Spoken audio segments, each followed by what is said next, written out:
Hey guys, it's Bryanna with Pick'em Pros, and you're watching episode 3 of my incredible sports journey. I had the pleasure of sitting down with 15-0 boxing champion Eric Priest. I hope you enjoy. We gon' up the score, touchdown, this is not field goal.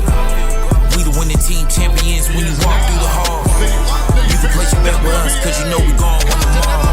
I pick them like a pro, global trying ball, talking pick and roll. We gon' up the score, touchdown, this is not field goal. We the winning team champions when you walk through the hall. You can place your bet with us, cause you know we gon' win them all. Yeah, this is a major play. We do it big in a major way. Diego be having the pick of the day. Here we come, don't care if you ready. We them boys, the gold is heavy. Top picks like cheese, no shredded. Number one is where we headed. I'm a grizzly and bear like Desmond. I'm a Steeler, no So saint, you no are reverend. currently undefeated at 15-0. So when you stepped into the ring for your first main event in January, that must have been a huge milestone for you. How did it feel to carry the weight of the attention and that pressure on your first main event? You know, I've always said pressure is a privilege. So to carry that weight and to be able to have the opportunity to be my first main event, would say, you know, it's like an honor. You know what I mean? I feel like a lot of people would would kill for that opportunity. You know what I mean? A lot of people want to view pressure and things as like a bad thing, but to me, it's like, what an opportunity. You know, it's like this is what you asked for. And so to have the opportunity to have high expectations of myself or have other people have high expectations of what I can do. And I knew going into it was going to be a hard fight. And the guy, with a 20-2 record, that's pretty good. And I was like, all right, well, I think, I don't know, like I said, just what a privilege. So I don't know. Pressure can either make you or break you. And I prefer to let it make me. Good. And congratulations on that win, by the way. Thank you. Yes. Okay. And then can you walk us through that moment when you did win? What were your emotions going like in the final moments? And how did it feel that all of your hard work finally paid off to win that fight? Yeah, it was cool. It was cool for sure. I won the WBA Continental title with that, which places me roughly top 10, top 15 in the world right now. So no, it's like we think that like winning a world championship is very, very it's coming soon, pretty much probably.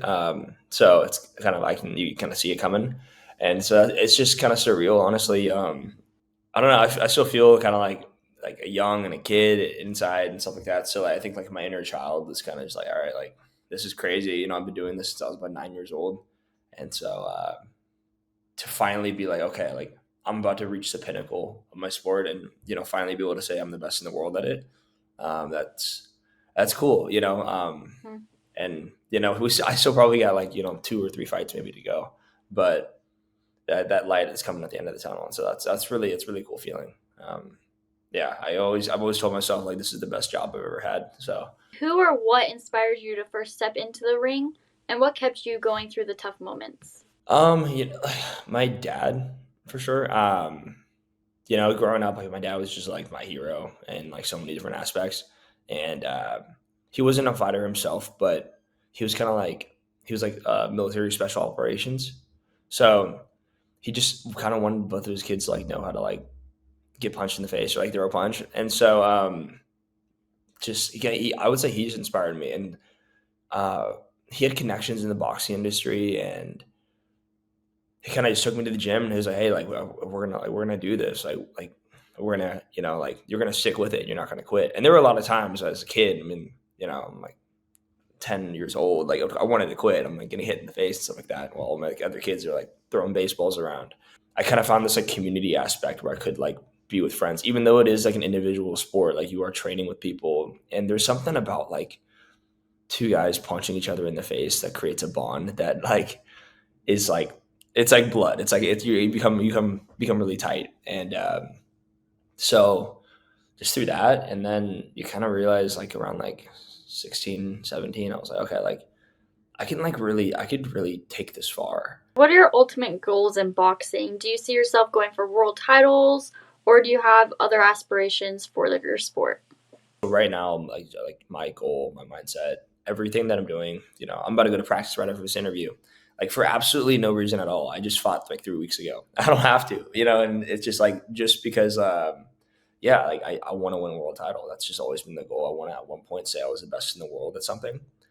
Not something boxing, but if I can impact, you know, thousands, not millions on the way up doing that, that'd be pretty cool too.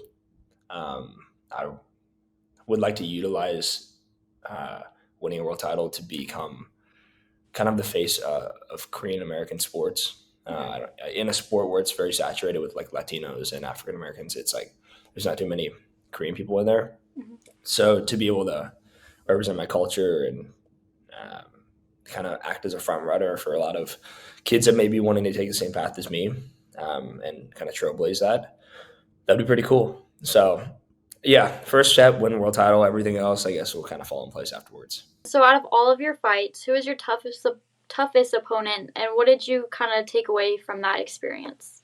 Like that's a hard question. I would because there's one or two, right? So like I would say either my last opponent, um,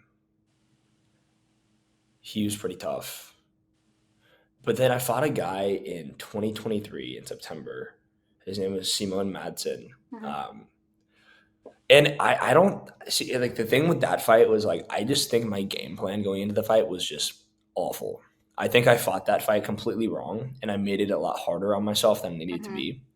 Like if I had fought Madsen the same way I just fought Howard, Mhm. I think it would have been like a walk in the park. But since I decided to go out there and just like go blow for blow instead of like coming in with a game plan and executing and being disciplined and strategizing and using skill rather than just brute force, Mhm. like I did with Howard. Like, yeah, it would have been. I would have just walked through the park with that. But so I would say either Howard or Madsen. Every fight's hard now at this point. You know what I mean? You're kind of fighting for like who shows up properly that day. Really, like it's kind of you fighting for the inches at this Mhm. point.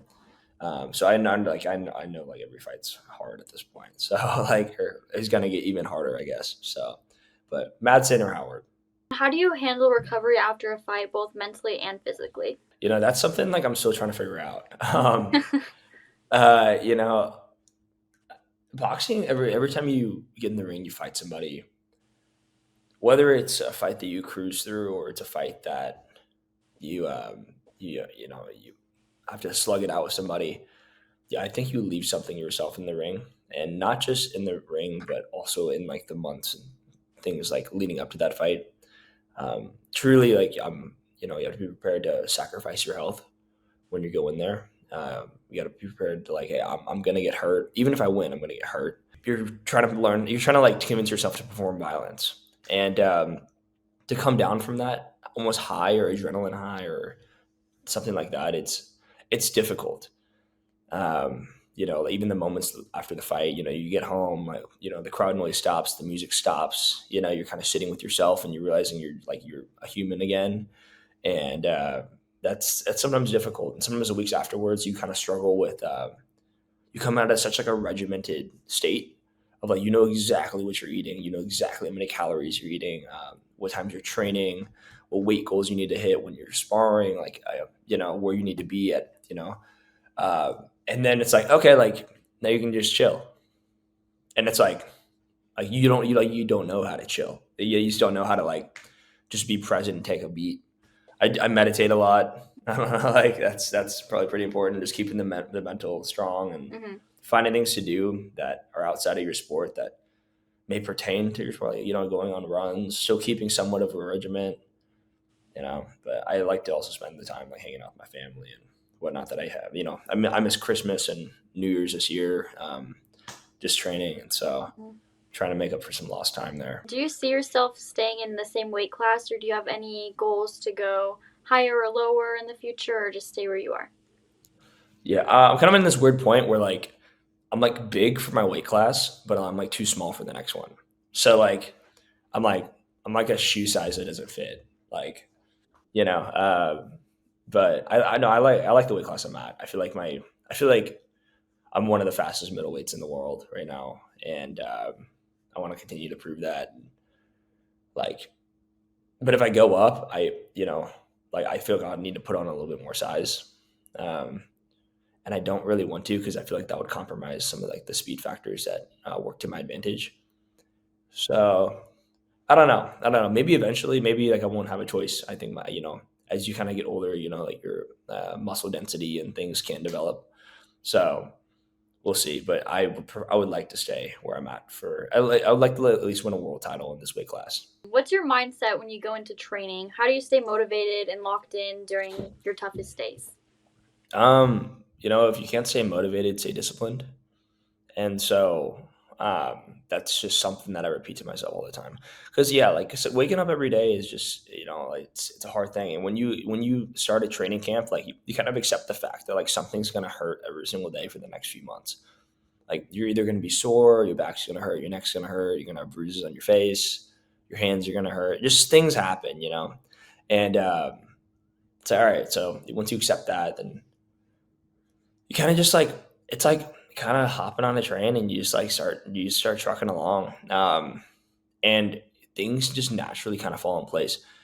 Granted, you do need to like make the adjustments and like alter things along the way that okay, like um, we need to pick it up here, like we're not focused enough right now, and there's like your self-talk needs to be like amplified, I would say. You gotta remember like why you're doing it. Like your why has to be extremely strong because sometimes you're gonna like come home from like a hard sparring and you're just gonna you got just like pieced up. You got beaten up pretty bad and you're just like, dude, like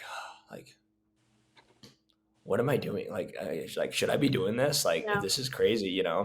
And that self talk needs to just be like I always told myself like if I was gonna quit, I'm gonna quit tomorrow.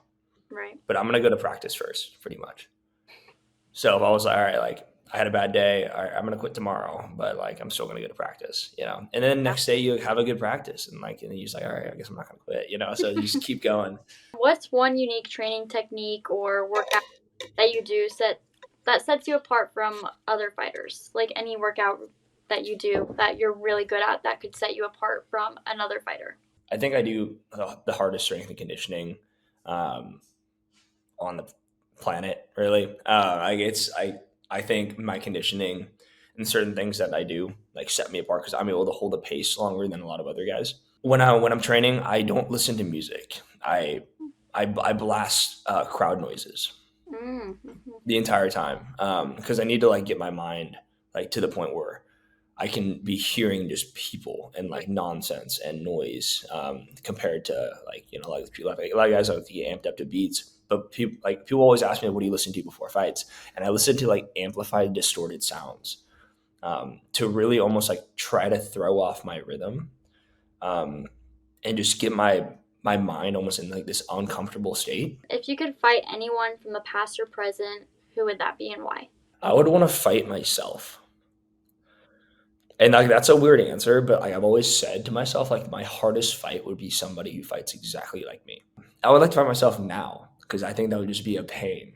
Because we'd just be thinking the same, and we'll both have the same like grit, where it's like, okay, like I'm not gonna stop, and then I'm thinking I'm not gonna stop, but I'm like, will you stop? And he's thinking, will I stop? And so it's kind of like, I would like to fight myself. That's a weird answer, but No, it makes sense. It makes sense. yeah. What were some key lessons or experiences from your amateur fighting that you think helped mold you into who you are now? Amateur experience is awesome. It gets you comfortable getting in a ring. You obviously learn the fundamentals of boxing. You like get punched, this and that. You get used to competing. But at a certain point, like there is a difference between being an amateur and being a professional. Like in professionals, like it's becomes less of okay, we just need to land punches, like the amateurs were. It becomes like okay, we actually need to like hurt somebody, and I would say it's a much more violent version. But there's things like you learn the work ethic, you learn how to like cut weight, you learn the discipline that it takes. I would say all over about the sport. I would say like there's a small percentage of people that take their career professional from the amateurs, at least at a high level. It's weird, like the cycle of a boxer as far as development. Like at a certain point, like everybody's just gotten at least like just pummeled for at least a year straight, probably. like by everybody in the Yeah. gym. Like you kind of like have to like earn your licks a little bit, and that's pretty much the biggest thing I ever learned was just like how to take a punch. Golden Boys Promotions has been in your corner. So what's the biggest thing that you've learned from that organization? Just my conversations with Oscar De La Hoya. Obviously, he's like an icon of his own time, and now he's representing me. Just the conversations we have, him and Bernard Hopkins, who's also another former world champion and co-owner of Golden Boy. Just like every time I talk to them, and I was at Oscar's house like a few months ago, and just like talking with them and like trying to soak in so much information about like their fighting careers or things they might see with like me, whether that's from the promotional aspect of things, the marketing side of things, or just fundamentally from a skill aspect of things, like things they would like to see out of me in the development of me as a fighter, whether that's like being more aggressive when I hurt somebody or working more to like not just hitting somebody in the head, hitting them more in the body or utilizing things or ring movement. A lot of things that break down in boxing. I just really try to soak in like a sponge, these guys have done it. They were the best in their sport at one time, and they've like, I can't say that yet. So like, I want to learn from the best. And, but it's been a cool run, like growing up and like watching. As a kid, I was watching Golden Boy fights all growing up. I was a huge Oscar De La Hoya fan. I never missed a fight. And now it's a bit like being signed with like the MLB or something. It's kind of a little bit surreal, So, yeah, it's awesome. What is one moment in your career that made you take a step back and think, wow, this is really happening? Probably when I first got invited to the Golden Boy office, which is in downtown Los Angeles. Like initially it was just like a meeting. I was fighting on the pro circuit, but I hadn't been signed yet, which is essentially like fighting like minor leagues to like major leagues, essentially. You know what I mean? And then it's like, oh shoot, like we want to have like Eric in for like a meeting. And then like it was like, we'd love to like sign you. And I'm like, oh my God, like this is kind of crazy. And like in their office, I'm looking at the walls and stuff, and like they've got all of Oscar's belts that he's ever won. And it's like stacked from like wall to wall, and these pictures of like guys like Canelo Alvarez and these legends of boxing, like all over the place, and that kind of stuff. And I'm just looking around. I'm like, yo, this is kind of crazy, It's like, Yeah. I was like, in my head, I'm like, I'm just a kid from Kansas, and like now I'm like, whipping it up like on the world stage, and that was cool, It's like I feel like a lot of times, I don't do this anymore, thank God, but like a lot of times we like search endlessly for like this like validation of if like we're good enough to do something, and like, but we like continue to like ignore like the consistent validation that's in front of us, like, hey, like you're actually doing this, like you're good enough to do this. And to finally have that validation of like not only like do I believe in me, but like like the biggest promotion in the world believes in me. How do you want to be remembered, and how do you plan to make an impact on the generation of the next fighters? Somebody who went against every odd, really. I'm not supposed to be doing this. Like there are many other routes that I could have taken. Like my brother's an AI programmer. If that tells you anything, my mom's a first generation immigrant from Korea. My dad from the military. It's just, it was just, I'm also just from Kansas, and Kansas is not really a place where you make it out. Like, honestly, you don't really go anywhere from Kansas. Everybody that kind of grows up there, like lives there and just like dies there, really. Yeah. And I think I just want to like inspire some like hope, and like no matter like what happens with my career, and I've seen it like already kind of happening just around me, is like the people that reach out to you, or the just the kids that like want to be like you. If I go back to my hometown and my boxing gyms, it's like kids just like they want to be like you.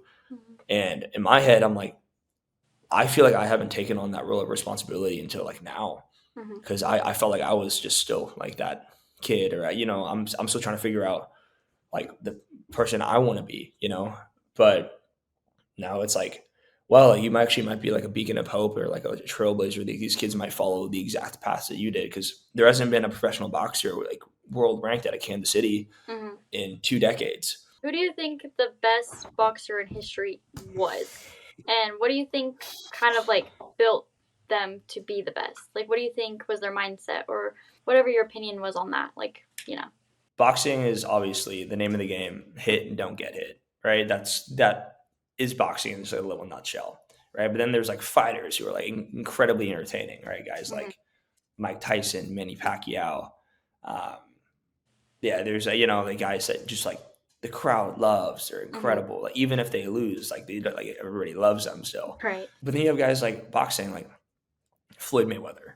Mm-hmm. Like my answer to that would be like best boxer would be young Floyd Mayweather. Because not only was I think that as he got older, he developed this like kind of like boring or style that was less entertaining, but he was so good. He's like almost Yeah. so good that he can make a fight boring because he's just levels ahead skill wise.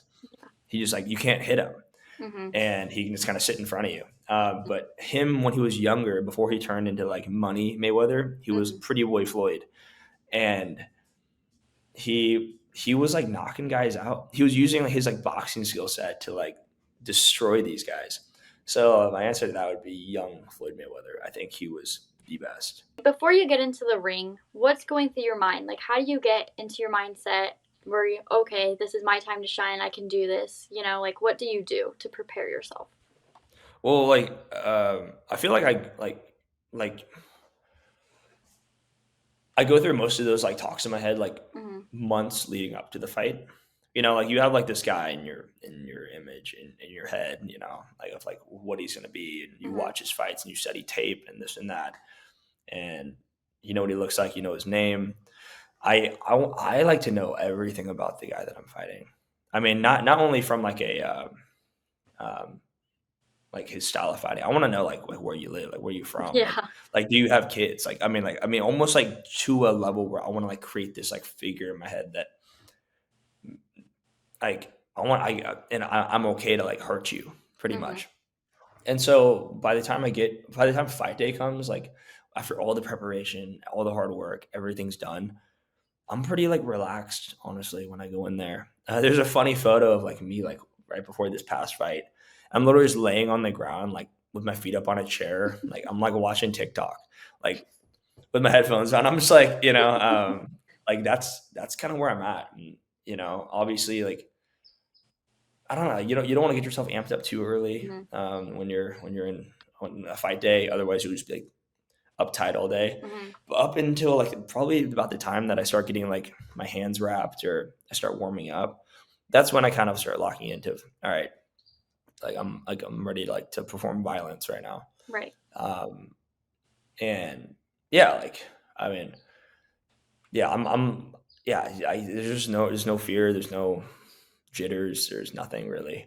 It's just I kind of go numb a little bit, and because I train my mind to do that. Right. Like all the hard work is done. If I had unprepared, and I didn't do everything I needed to do, then in that case I'd be like, all right, I'm a little nervous, like, Right.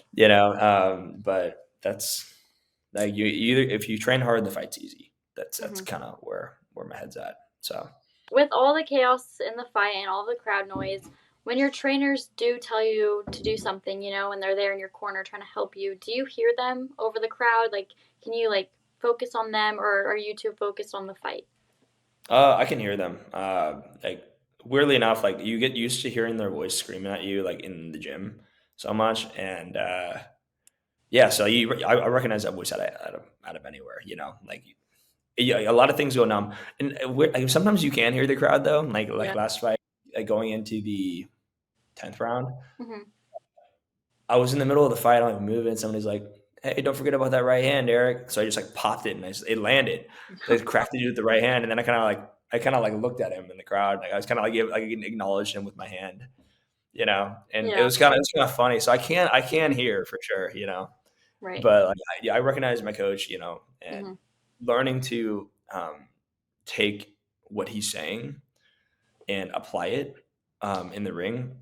That's a skill that like, and it's a coach fighter relationship, Hmm. or that is developed, and they have to understand like your rhythm with things. But sometimes like I've had coaches before in the past that you don't have that chemistry with, where they'll tell you something and you're like, what are you saying? They'll be like, Hmm. yo, like let your hands go, and I'm like, what does that mean? Like just throw it aimlessly, like, like give Right. me like actual execution on like what this means. Yeah. But like me and my coach right now, like he's like we have this chemistry and it's awesome. And so as soon as he tells me what to do, he can just we use like weird phrases too, and I'll be like, okay, I know exactly what you're talking about. Right. He'd be like level change, and I'm like, okay, I know exactly what you mean by that. Or like he'd be like expectation and contradict, which means Hmm. like you do something three times maybe, and then you contradict that expectation. So Hmm. you set an expectation and you contradict it, right? So if I hit him like three jabs in the body, and then I'm gonna like come up with a jab upstairs, like to his Right. head, or he'd be like upstairs, downstairs, and it's like upstairs, downstairs. You hit him like Mm. it's like Yeah. yeah, it's kind of like just like weird stuff, and like we just get it. So for young fighters trying to make a name for themselves, or just anyone that likes to box or anything, what's one piece of advice that you would give them? It will be the hardest but best years of your life. Hmm. Um, Things are gonna happen, and like you're not gonna want to do it all the time, and Right. like you're probably gonna want to quit a lot. But anything in life doing is difficult, and like if you want to be an anomaly, like act like one. And Right. so like you can't be doing the same things that other people are doing. You can't enjoy like I I growing up, I never went to like any of the school dances, never went to parties, never went to anything. Like I missed out. I literally I left the day of like prom to like go to like the National Golden Gloves. Like Oh, it's just like you just got you just like do things. So like, but it pays off. It really mhm. does.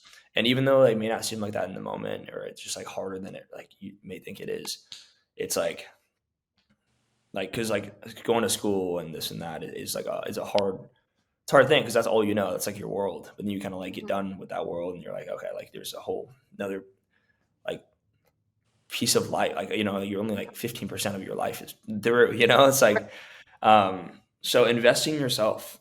Just do other things, do things that other people aren't doing, and that'll pay off. Mhm. And like if you want to like do something that everybody else isn't doing, you have to like be willing to go through things other people aren't willing to go through. Yeah, that's really good So advice, even for people who aren't boxing as well. Just do yeah. something that makes you different. Because that also speaks out to me because I'm also missing my senior prom to pursue Mhm. something that I love as well. So hearing that advice just really clicks for someone who doesn't even box as well. So, Oh, no, it's awesome, and like, yeah, it's like, um, you just got to, you know what I mean? Like, it's kind of the whole like, all that is like nothing changes if like nothing changes. So like unless like right. somebody's like doing something different, then like they're just gonna keep going through this like cycle of Mhm. life, and you'll kind of find that even as I've gotten older, is like when all my friends that went to college and this and that, like I didn't go, and so when they were like partying and like living like so and so like the best years of their life, Mhm. it's like now it's like now like oh, when the music stops and it's all over, okay, like now they're trying to figure out life right now, Right. and they're 24, 25 years old, and then me, by the time I was like so I went through what they went through when I was like 19, Mhm. so I figured out like I was figuring out life and like how to like just do things, and like putting myself in rooms and networking, and like creating skill sets and that kind of stuff. So you're essentially like, I feel like I'm like 34. I feel like I'm up there in my head at least. And it's just like when do you want to like go through that? And yeah, like what are you willing to do? So I mean, like kudos and like props to you for like doing what you're doing. Thank you. And like that's like it's gonna pay off, and it won't be instant. Like there's no such thing as instant gratification, Right. but like I think one day you're probably gonna look back on your steps and whatnot and be like, oh, like there's no like secret or like no special sauce of like why you are where you are Mhm. when you're like 25, 26. you're gonna be like, oh, well, it's because I did all these things, And so like, don't forget that. Yeah. Yeah, thank you so much. This is really awesome to get an interview from you. So I really appreciate it, and I'm really looking forward to your come up over these next few years. For me, like even getting reached out, like I was like, so I saw, I saw your Instagram and whatnot. I was like, oh my god, like it's like, dude, like you're like a kid, like trying to like create something, and like weirdly enough, like I was kind of like inspired. I was like, you remind me like a lot of like myself, or at least like where my mindset was when I was, like a senior in high school, because it's like, all right, people are going to college, people are doing this, like people are going all their own separate ways in life, and like to like really know what you want to do at a young age is like that's such a blessing. And like I was fortunate enough, and as well you are, to know that. I was like, I would not miss to like hop on this thing and like do an interview. So that's awesome. Thank you so much. I really appreciate that. We them boys, the gold is heavy. Top picks like cheese, no shredded. Number one is where we headed. I'm a grizzly and bear like Desmond. I'm a Steeler, no saint, no reverend. Making plays is our profession. Do it big, it's now or never. I got game like I'm moving clever. We be reaching all different levels. Never breaking, we hitting the pedal. Right on time, we riding on schedule. I pick them like a pro, global tron ball, talking pick and roll. We gon' up the score, touchdown, this is not field goal.